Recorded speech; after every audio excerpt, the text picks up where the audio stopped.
hebt helmen? Ik heb helmen en een zwembroek. Een zwembroek en een GoPro voor in de glijbanen. We hebben geregeld dat we nog eens binnen mogen. Omdat wij de allerlaatste willen zijn die ooit in Oceade fun hebben gehad. Wat denk je? Gaan we eens kijken? We gaan zeker eens kijken.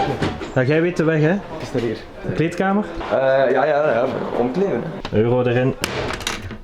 Zien dat ze dat niet meepakken. We gaan in de buizen, hè. Mooie zwembroek ook. Ja, jongen, hey, dat is van VTM. Ik denk dat die van Danny Verstraeten is. Ik vrees het ook. Wilt jij dat bijhouden? Zeker.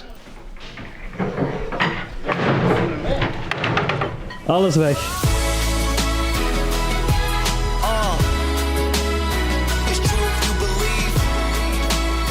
Mijn eerste keer in Oceade, waarschijnlijk ook mijn laatste.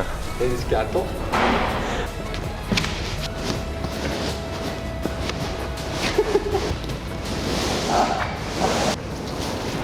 Dat is koud, man. De Caribbean Sea, het golvenbad, hebben we gedaan en het was heel erg spannend. Wat een topgolfbad. Peace and love.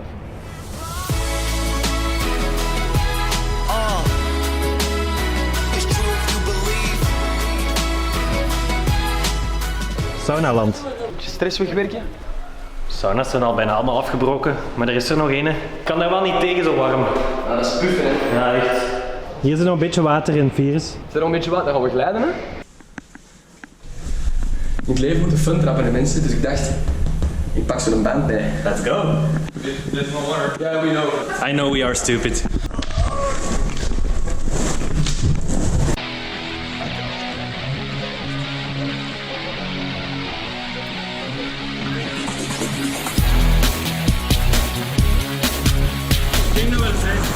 Ik geloof het. Oh, kleurtjes.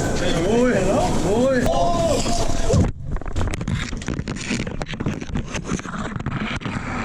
Oké, we zijn dus over kop gegaan. Dat kan toch niet? Zou dat daarom zijn dat dat slecht is?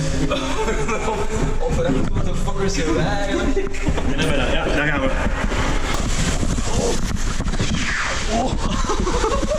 Eén tip, als je gaat zwemmen in een subtropisch zwemparadijs. Helm. Ja, het is echt tof. Oceade. Aanrader. Je kunt komen tot gisteren.